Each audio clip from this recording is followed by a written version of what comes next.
So the Grand National is here, the once a year spectacular, and as part of our build up here at Timeform Towers, I've got the resident Grand National expert, Phil Turner, who knows everything there is to know about the Grand National. If you want to know who finished third in 1997, he's your man. 1997, it was, hang on, it'd be a bit embarrassing if I got this wrong. I think it was Camelot Night. See, we haven't even... We need to check that, everyone. A shrewd thing would have been to prepare that in advance and then make you look really clever, but no, it's all about stitching you up, really. So it was Camelot Night or Buckboard Bounce, but I can't remember which one. I think it was Camelot Night. So, excited for this year's renewal? Yeah, and I'm always excited about the Grand National. It's a tricky betting heat, but you'd expect that, really, wouldn't you? But hopefully we can point people towards a few who should show up well.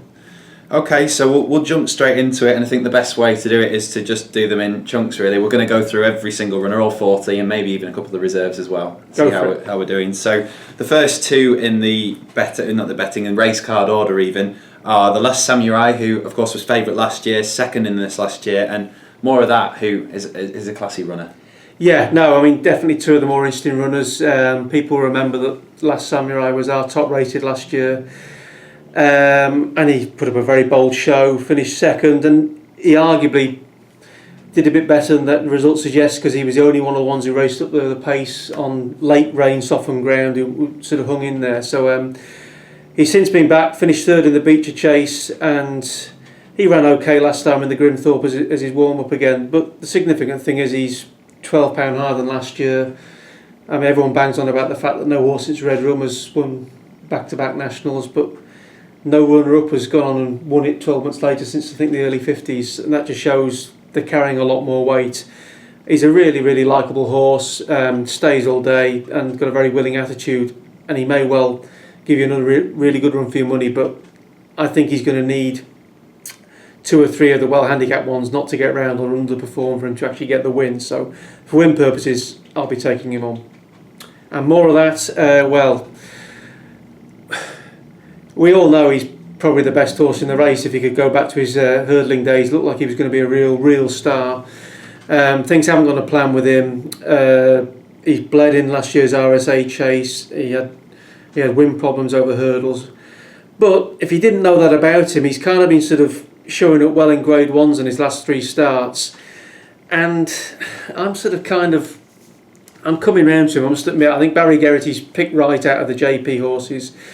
He's a full brother to Eastlake, who obviously has got a really good record over the fences, admittedly over shorter, and I wouldn't be surprised. I mean, if you think back to Don't Push It, which is John Joe's winner of the race, there are kind of similar things. You think Don't Push It in his novice chase days was mixing it with Denman. He might even have won the Arkle, but for falling two out, and then things didn't go to plan for one reason or another, and then he revived in the National itself, and I wouldn't be surprised if More of That shows up well, so definitely one for the shortlist. Okay, straight into some of the more at the top end of the race card. We've got Shantou Flyer, who was behind Q Card at Ascot last time out. Perfect Candidate, who produced a career best in a veterans chase at Exeter on his last run, and Safia de Rere for Paul Nichols, who of course was a very eye-catching fifth in the Gold Cup. He was. We'll go through them back to front if you like, because I know you're quite keen on Safia de Rere, and I'm afraid of the fancy runners, I really don't fancy him myself. I think he may have been a shade flattered in the Gold Cup, even though he finished just in front of More of That day. And he's also had jumping issues in the past. He fell in the Hennessy earlier in the year, and they even sent him back over hurdles in his novice chase campaign because he had jumping issues. Not really what I'd be looking for in a national contender, even though he's obviously got class. And then the other two are probably just too high in the weight. Shantou Flyer hasn't been long with Rebecca Curtis, so I suppose there's an angle that she might be able to be a bit more from him, and has made a good start for the stable. He's a tough horse, but the doubts about the trip. It wouldn't be the biggest surprise if he ran well at a big price, but as I say, he's got plenty of weight, and that certainly applies to poor old Perfect Candidate, who's a really, really likeable horse, stable in form. Jockey Paddy Brennan's very good over the fences, but his saddlecloth is number 4, and you only have to sort of look at some of the horses carrying more weight. That you just think he must be too high in the handicap. Okay, straight into 2 of 5 Gigginstown runners, I think. Right, yeah. Michael O'Leary, of course, won this last year, and he's got here first up Roi de France, I think I pronounced that right, and Wounded Warrior. Yeah, I mean, they've Wounded Warrior a couple of years ago had good novice form and looked a real stayer, and you probably would have marked him down as a Grand National type then. He's just been largely disappointing in the 2 seasons since, and hasn't been showing enough for my money to sort of follow him in this. Rado Frank's got the Jack Kennedy factor. We all know he's a real star, and obviously Gordon Elliott you respect, but most of his form this season has been in real small field affairs, and I think I'll give him a swerve in this. Okay, then we've got Wonderful Charm, who Katie Walsh seemingly will now ride again after the Will She Won't She. The arm is not broken apparently. Second in the Fox Hunters last time out. We've got Tenor Nivernais and Black Lion, who looks a classy horse on potentially a very good mark. He is, yeah. Well, Wonderful Charm has been really sort of revived in Hunter Chases this year. The problem is his handicap mark is a reflection of his earlier career, as he probably is a shade too high. And also, he ran a pretty lifeless race in last year's National, so not for me. Tenor Nivernais, if you just judged him on his win at Ascot, which came just after the weights had come out, I mean, he could be just about the best handicapped horse in the race. The problem is that run does stand out a bit like a sore thumb. The balance of the rest of his form would suggest he probably wouldn't reproduce that. And also, although he's not necessarily a slow horse, he does seem to reserve his best form for the mud. So if the ground is riding a bit livelier than that, I probably would take him on. So clearly, of those three, the most interesting is Black Lion. RSA winner from last year. I mean, he's a Grade 1 winner off a BHA marker 152, which clearly, you don't know much about the sort of ins and outs of it to suggest that that's potentially well handicapped. And I guess he's sort of been gradually sort of showing consistent form this winter, and a good second of Early on Rouge last time at Haydock, where he saw things out a bit better than he had been. But the slight doubt I'd have is the three previous starts he'd not quite been lasting home, and that's not really what you'd want in a national contender. So respect his chances, but just that nagging doubt that he wasn't seeing his races out earlier in the year. Okay, so we're a quarter of the way through. Number 11 on the card, we've got Dropout Joe, who we haven't seen since a valuable win at Utoxeter last spring, at summer even. Le Mercure, who was a very eye-catching second in the Denman Chase behind Native River, and the Young Master, who was a creditable sixth at Cheltenham in the Ultimate. Yeah, Dropout Joe, his last sort of couple of years, he's got sort of a prominent style which you think might suit the National, and he seems to sort of go well on sort of top of the ground as well. But what has tended to happen is that he's then sort of, when he's come up in competitive handicaps later in the season, he's been found out a bit, and I think that'll be the case here. Even though he'll be fresh, I think the sort of the absence has been planned rather than any kind of injury. But yeah, I'd take him on for that reason. Le Mercure is a slightly tricky one because he's got sort of two or three bits of form in small field events which look quite eye-catching. He's been runner up to Many Clouds and Native River, which might look good in the context of this race. But if you look overall, he's never really done it in a large field handicap, be it over hurdles or fences, and I'd be prepared to take him on for that reason. But I'm keener on the Young Master, even though his recent form figures may not be that sort of inspiring. Neil Mulholland, he knows what he's doing with these staying chasers. The fact that they sort of sat out the National last year, they won the end of season big race at Sandown with him. They felt he needed the year for the National itself, and this season's campaign's been all sort of geared around it. I mean, I know he did fall in the Beecher, but I think that was that really was a race just getting some experience in the national fences, and he jumped okay. The stable weren't flying at the time. The Cheltenham run's the one to centre on. It was very encouraging, ridden with an eye to the future, showed up well for a long way in that, and I'd expect a big run. Sam Whaley-Cohen, as has been long stated, has got a fabulous record of the national fences. He always puts his horses in the right place, and I think he's real good each way claims, the Young Master. Okay, next up we've got a JP McManus pair. Cause of Causes, a real prolific Cheltenham sort, and Regal Encore. Cause of Causes, one of my favourite horses, and I don't really like taking him on, but he was too far out of his ground when he finished, I think, 8th in the 2015 National, and I think it'll be potentially similar in this, because he tends to get held up. When he won the Kim Muir, he couldn't sort of lay up. He was it's harder to make up ground in the Grand National than in one of those cross-country races which he's just won, because they're all in the handicap proper nowadays. The field doesn't get thinned out. You can meet trouble from fallers, and God forbid, if there's an omitted fences, which there has been in the last couple of years, I think they can lose so much ground. The horse is trying to make up ground from the back, so I'll take him on for that reason. Regal Encore, I mean, he's a real tricky one. He's good on his day, but he's been pulled up on 6 of his last 8 starts, and that's not really what you want with a Grand National horse. And he has jumping issues as well. So from those two very well fancied ones in the market, Verlion Rouge, who has won a couple of good Grand National trials this season, and Deathly Red, who I believe is top on Timeform ratings. He is. Well, these are actually the top two on Timeform ratings, and clearly got to respect the chance because they are ahead of their mark. I mean, they've both won big races since the weights came out. And Verlion Rouge, he's a fabulous jumper nowadays, and there's a lot to like about him. He won the Beecher Chase, beating a lot of these who were well fancied, and he then came out and beat Black Lion in the Haydock race. And the significant point about both of those wins was he really saw it out well. I'm not sure he'd have won the same races if he'd run in them last season. But having said all of that, I still hark back to last season. He didn't get home in the 4 mile National Hunt Chase at Cheltenham, and he didn't get home in the National itself, having taken really well to the course. And that's just the nagging doubt I've got. You know, other than that, he goes there with really, really solid claims.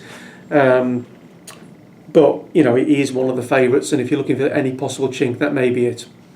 And as for Definitely Red, I mean, he just is. He's got a really, really good strike rate. Like the stable, like the jockey a lot.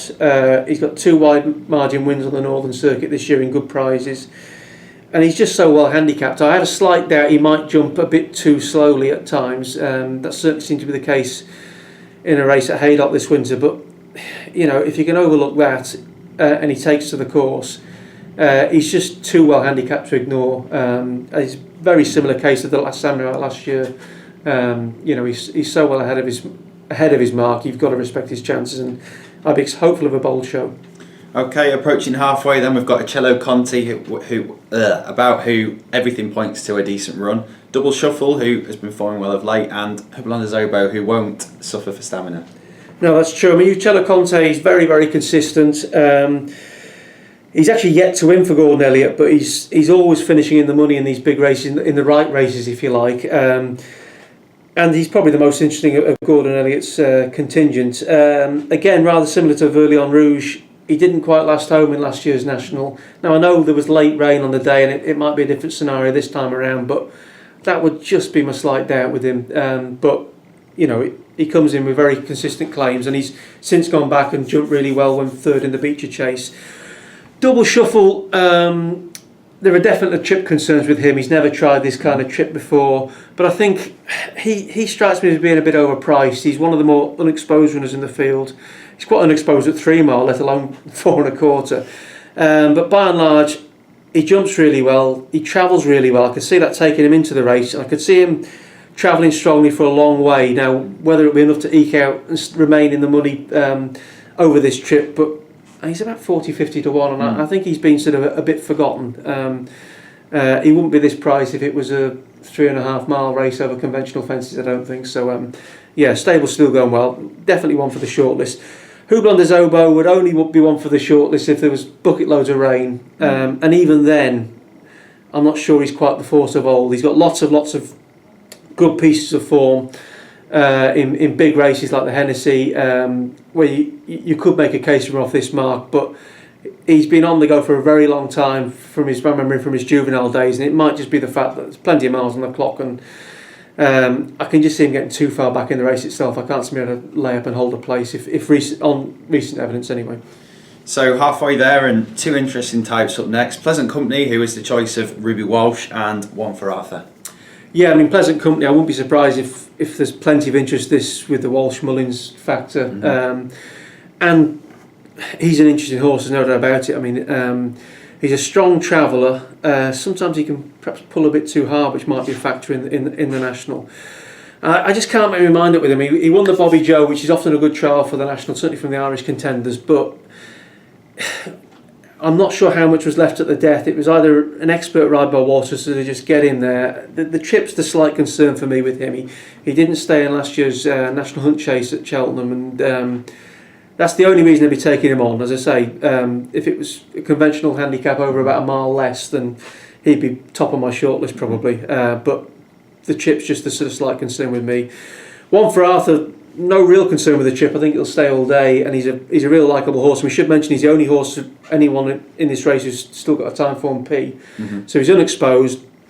He's on the way up, but as I say, he tends to get ridden out the back. And as I've alluded to earlier, I think waiting tactics I'm not saying you can't win with waiting taxes in the Grand National, but percentages, most of them race in the sort of first third of the field who figure prominently, and I could just see him having sort of traffic problems on the way around, and I'd take him on for that reason. I mean, he was a never near a fit in the Beecher Chase, and there were less runners in that, and I don't know, as I say, I just think he could get too far out of his ground.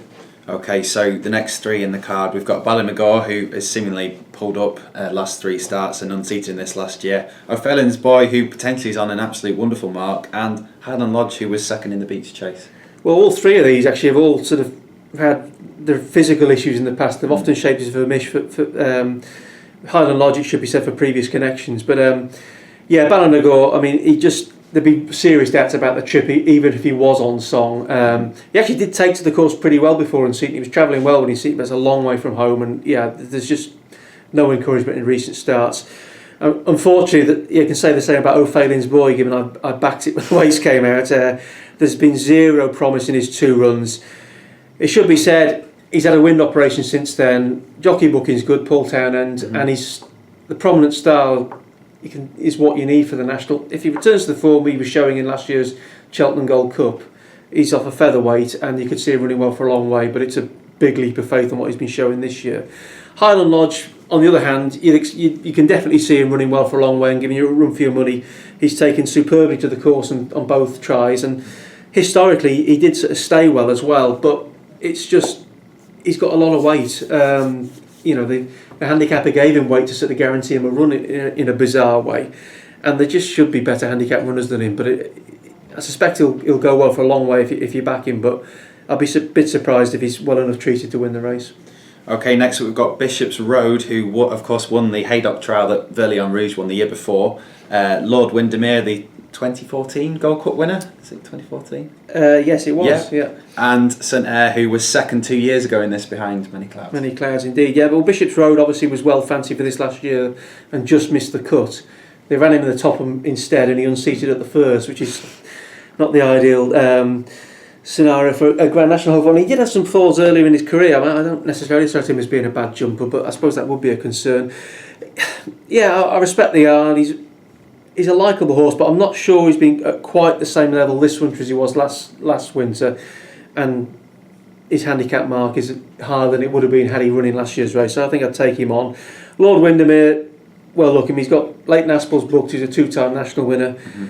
He's a Gold Cup winner, he's an RSA winner, and he's in off a mark of 147. So were he to win, we'd all know where it had come from. You know, he's been a sort of really good horse in his time, and his comeback run, he actually did shape as if retaining some ability, but there's been no real promise in both starts since, and he didn't really take all that well to the course when he ran in it 2 years ago. He was never involved off the pace and pulled up in the end, and yeah, I'd give him a swerve. And unfortunately, St Armand, he used to come alive at Merseyside in the spring over both Mildmay and national fences, but he's actually failed to complete his last 2 tries over the national course, and he's just probably a bit long in the tooth now. So of the Tom George horses, I much prefer Double Shuffle. So next up we've got Vicente, who is something of a super sub, bought by Trevor Hemmings Connections after the sad loss of Many Clouds, and just a par as well for another one for the Paul Nichols team. And another one who's been bought I think yesterday at the sales, wasn't he, by New Connections. Yeah, it should be said, Paul Nichols has got 5 in the race, and obviously he'd like to win it given his quest for the trainer's title. Of that quintet, the only one I probably would make a case for is Vicente, because I think he is potentially well handicapped if he can return to sort of last season's novice form. Obviously he won the Scottish National, and he also was in the process of, probably would have beaten Black Lion at Cheltenham earlier in that season, so he's well handicapped if he can return to that form. And I know Connections are keen on the better ground, they think that's the angle with him, but I just don't think he's been showing enough for me. Even if he has been trained for the race, I'd like to have seen him show a tad more. But he is interesting. I think Brian Hughes is an interesting booking as well. I wouldn't be surprised if he jumps better for him than for some of the jockeys who have ridden him, but I just would have liked to have seen a bit more from him. You know, if he wins, I wouldn't at all be surprised, but as I say, I'd like to have seen a bit more from him. Just a part, he's a bit in and out. He won a veterans race where they went too quick. I think the race fell apart a bit and came to sort of win it. I'd be surprised where he'd be good enough to win this. Okay, next up we've got 4 Irish runners in the form of Measure of My Dreams, Raz Murray, who's won a Cork National, Stellar Notion, who has last year's winning Jockey on board, and Rogue Angel. Yeah, I mean, Measure My Dreams, he's one you can make a case for on last season's form. He sort of was in amongst a lot of these good staying novices. He's had 2 starts for Noel Mead after the Gigginstown split from Mullins, and things haven't really gone to that. He hasn't shown enough for me, and I think he's running here just because he's got a high enough rating as opposed to some big master plan to get him in the field. So hasn't shown enough for me. Razda Murray, he's real evergreen sort. He's had a bit of an Indian summer this season, as he was also a good second to Native River in the Welsh National. But you often find with some of these winter staying horses, they find the National a bit too quick for them, and I think that might be the case with him. Stellar Notion, I think they're running him in the wrong race. I think he'll be a fantastic sight over the national fences.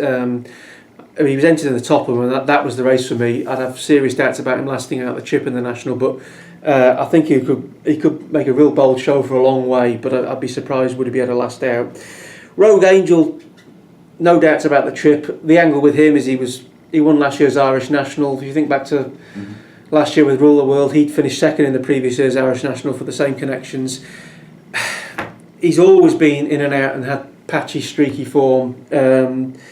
The fact Brian Cooper's picked him suggests that they think he's the main Gigginstown hope, but I kind of wonder whether another one might be the case. And yeah, you're sort of putting a lot of faith in the fact he's just suddenly going to return to form. He hasn't shown enough, and he was well held in the Beaches Chase on his first trial over these fences. So, as I say, it's interesting that they picked him, but not for me.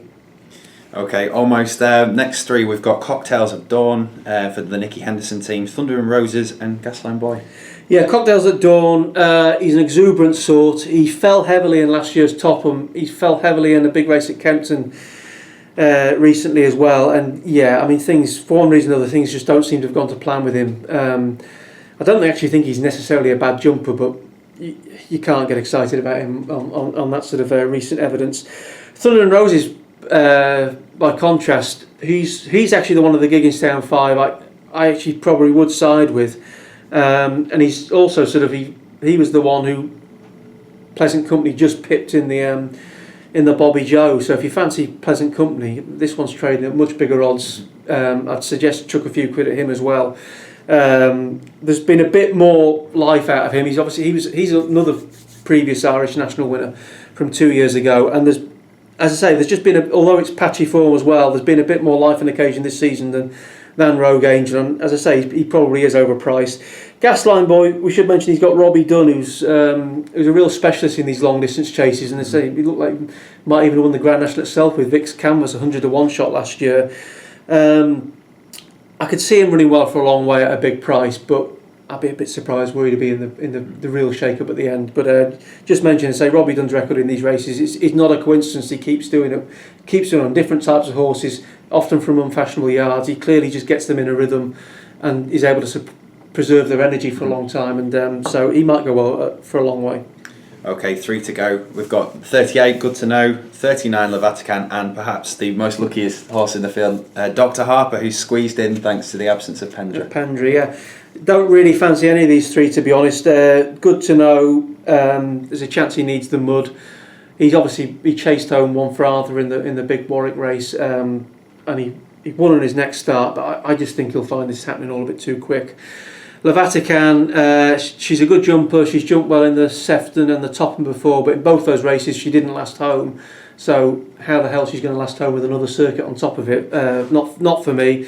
Dr. Harper, potentially more interesting than the other 2, given that he was well regarded in his younger days, but he seems a bit of a fragile sort, and I don't think you really want one of those in the National, so I'll give him a swerve. Of the reserves, the only one I'd mention would be Bless the Wings. If that gets in, if something drops out and that gets a run, he's potentially interesting. He was runner-up in last year's Irish National, and he's got plenty of experience in the cross-country chases, so the fences you'd imagine would sort of suit him.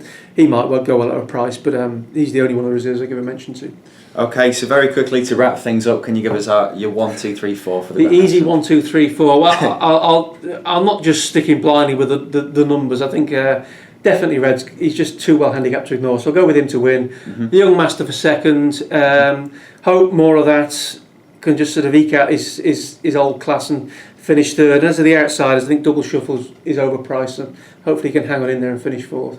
Well, there you go. Every single runner of the Grand National in less than 25 minutes. Well, there you go. So we wish you the best of luck if you're having a bet tomorrow.